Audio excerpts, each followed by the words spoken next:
The President of the Republic, Paul Biya, returned home on October 21, 2024, after a trip to Europe and Asia, during which he represented Cameroon at the highest level at the Forum on China-Africa Cooperation in Beijing from September 4 to 6, 2024.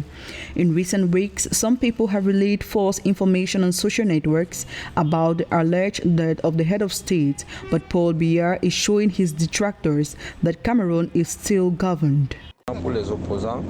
For the opponents, the message is more political. He came to tell them that the political game can now continue and that access to the presidential office is through elections and not through death or dying wishes for the person who holds political power. Cameroon has its own mechanism for devolving power. In Cameroon, power is devolved through the ballot box. There was no point in worrying our fellow citizens or national and international opinion.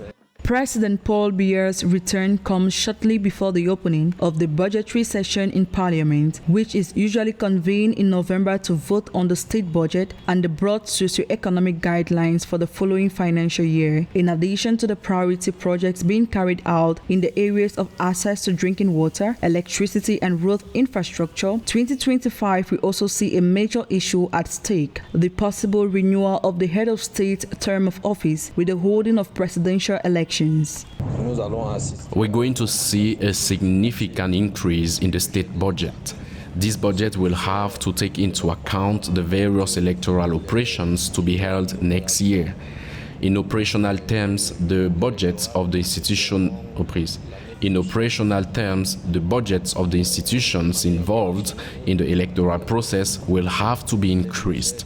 President Paul Biya will return to the country 2 weeks before the celebration of the anniversary of his ascension to the Supreme Magistracy, and who could, if he so wishes, seek the vote of Cameroonians again in 2025, will already see CPDM militants commemorating the 42nd anniversary of his ascension to power on November 6, 2024. On this occasion, the party he leads is expected to recall President Paul Biya's record in developing Cameroon, defending the country's sovereignty and the socio-economic progress made under his leadership.